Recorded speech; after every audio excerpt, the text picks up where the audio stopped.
Alors, bah voilà, je commence par une image de Gaston, hein, un peu d'humilité, parce que moi, je suis un peu le Lagaffe de la pédagogie avec le numérique, hein. Des plantages énormissimes et des idées qui volent, j'en ai eu plein. J'ai une expérience là-dessus, et c'est vrai que je me retrouve dans ce que vous avez dit, hein. Il faut essayer, on s'en relève assez facilement. Alors, je suis professeur d'histoire, géographie en collège. Je me caractérise vraiment comme un simple prof, avec une bonne expérience du numérique toutefois. Et pour moi, la créativité, ben, je m'en sers au quotidien, c'est-à-dire, c'est vraiment des choses qui m'inspirent. Et j'ai mis une photo que j'ai prise à Montréal, ici, on va faire du local, hein. Je veux faire des choses resplendissantes pour les élèves, ici, comme le petit panier, mais utiles et productifs, comme le Ourou qui est à l'arrière-plan, ici. Donc, moi, depuis quelques années, je crée un manuel numérique, depuis 2 ans, hein, exactement, et j'utilise un outil très simple là-dessus. Il y a quelques années, il y a un enseignant qui s'appelle Yann Houry en France, il a monté un manuel numérique à lui tout seul, en collège français. C'est remarquable, il maîtrise le code parfaitement, pas moi. Moi, j'utilise des outils que j'ai en ligne, des outils simples, et au quotidien. Alors, j'utilise notamment Powertree, je vais vous le montrer après. Alors, j'ai une petite expérience quand même là-dessus, c'est qu'il y a quelques années, en 2012, j'avais coordonné pour un éditeur scolaire, j'avais coordonné la partie numérique et pédagogique d'un manuel scolaire. Alors, j'avais à ma disposition, j'avais des développeurs, des gens qui maîtrisaient le code, donc on pouvait réfléchir à comment faire des exercices interactifs pour intéresser les élèves et leur faire mieux apprendre. C'était magique. Donc, je me suis un peu servi de ça pour, maintenant, moi, créer mon propre site. J'utilise Powertree, donc voici ce que mes élèves utilisent au quotidien. Donc, il y a les cours pour les 6e, les 5e, les 4e et les 3e. C'est assez fréquenté, c'est essentiellement mes élèves.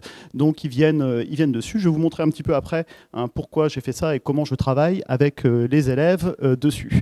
Alors, pourquoi faire ça? On peut se dire que c'est un travail de fou, de titan, hein, de se lancer lui-même. Yann Houry, quand il l'a fait, il l'a reconnu, il y passait des jours et des nuits entiers à faire ça. Moi, je ne suis pas stressé, hein, j'ai le temps, il y a les nouveaux programmes qui arrivent, je fais les choses au fur et à mesure, mes élèves font le programme de toute façon, et moi également. Mais j'y arrive, mon manuel numérique est bientôt prêt, ici, sur Powertree. Alors, quelques raisons pour ça. Premièrement, bah, c'est accessible maintenant. Maintenant, c'est facile, c'est à la portée de tous. Vous avez des outils qui sont en ligne, qui vous permettent de créer un manuel numérique facilement. Donc ça, ce n'est plus la mission impossible telle que ça pouvait l'être auparavant. Auparavant, moi, j'utilisais des blogs pour accompagner les élèves dans les cours, qu'ils aillent plus loin, etc. Désormais, j'ai tout regroupé sur une seule plateforme. Deuxièmement, c'est l'inspiration. Quand vous prenez un manuel scolaire, parfois, on est frustré. Vous savez, d'ailleurs, on se bat entre collègues. Ah non, moi, je veux cette édition-là, c'est mieux parce qu'il y a tel dossier, etc. On n'est pas toujours d'accord avec eux. Bon, bah, moi, je fais ce que je veux. C'est-à-dire que je crée les dossiers qui me plaisent. Et quand le matin, je prends un petit café, j'ai un bon livre, ça me donne des idées, comme vous certainement, eh bien, je les mets en œuvre après. Ensuite, eh bien, je voulais inverser aussi un rapport. On a toujours l'impression de courir après le programme et de manquer de temps. Et moi, j'en avais assez de subir ça, de ce sentiment-là. Alors, je voulais inverser les choses. Et j'ai trouvé que créer son propre manuel et avoir les outils en ligne me permettait de me redonner du temps. Et en histoire, puisque je suis prof d'histoire, moi, j'aime bien notamment le récit. Les manuels sont contraints, on a peu de place pour s'exprimer. Eh bien, on va redonner de la place au récit grâce à cela. Troisième élément, c'est l'adaptation. On est en Polynésie. Regardez une magnifique photo de Mopiti.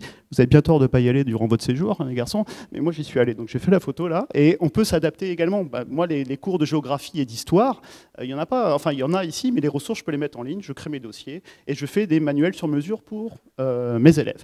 Enfin, c'est les compétences. Alors, un truc qui m'a marqué, moi, c'est que les élèves, surtout en 3e, ils consultent les sites de toute façon. Ils vont chercher les cours en ligne et ils comparent parfois. Ils me disent, mais moi, monsieur, sur Internet, j'ai trouvé ça et toi, tu dis ça.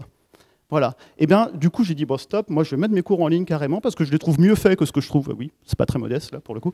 Hein, mais je les trouve mieux faits que ce que je trouve. Et je préfère qu'ils étudient mon cours carrément. Donc, moi, je le diffuse, mon cours, et je le mets en ligne tout de suite. Enfin, les apprentissages, bon, ça a été bien dit, donc je vais faire court sur cette diapo. En plus, je suis en retard. Hein, le numérique permet quand même des modes d'apprentissage qui sont assez variés. Bon, c'est qu'un outil parmi d'autres. Hein, mais l'interactivité, la collaboration, la production, etc. Et les élèves peuvent s'y investir. Alors, voici un exemple sur mon site. Hein, là, c'est un cours de 4e. H2, l'Europe et le monde au 19e siècle. Alors qu'est-ce qu'on a? Les élèves vont d'abord voir une première vidéo, ici, là c'est moi qui l'ai faite, hein, donc je fais le cours en vidéo, grâce au RapidMOOC de Christophe, et ensuite je mets le cours en ligne directement, donc ils ont des différentes briques, des perles pour Powertree, où ils vont trouver le contenu, et ils ont la version papier dans leur cahier, bien entendu. Ensuite vous avez les dossiers, et là c'est plutôt original, c'est pas des choses qu'on va trouver dans tous les manuels. Le premier, par exemple, c'est l'ouverture au commerce international du monde Pacifique. Bon, avant de trouver ça dans un manuel, on peut y aller, c'est forcément du local. Et le dernier, c'est Tahiti, la Polynésie au 19e siècle, par exemple. Mais entre-temps, je vois le phénomène de colonisation et d'industrialisation à différentes échelles, du local au global. Enfin, à l'intérieur, voici Nelly Bly. Nelly Bly, c'est une jeune femme qui, 18 ans après le tour du monde en 80 jours, fait le tour du monde en 72 jours.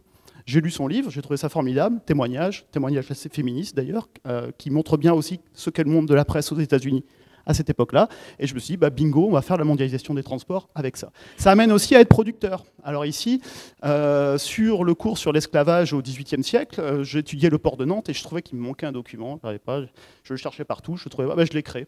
J'ai pris le port d'Ozanne, j'ai mis les numéros et j'ai expliqué ce que c'était parce que je voulais que les élèves visualisent les évolutions d'une grande ville coloniale grâce à l'esclavage, ce que ça va apporter, comment les choses avaient évolué.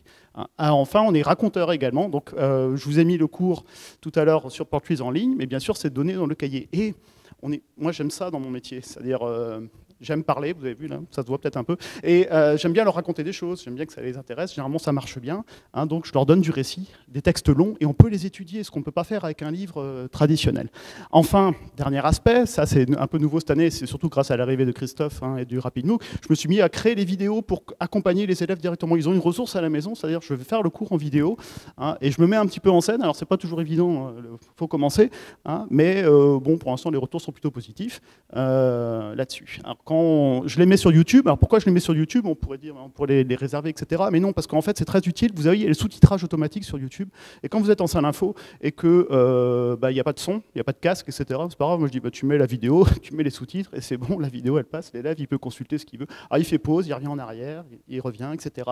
Il a un quiz à réaliser, il se sert de la vidéo ainsi pour reproduire. Et au final, voilà, bah, je me sens un petit peu comme Gaston. J'ai ma petite grotte secrète avec mes outils et des choses que j'aime bien faire. Donc, certes, c'est beaucoup de travail, mais honnêtement, comme je fais ça de manière progressive, bon, finalement, ça se fait de manière assez cool.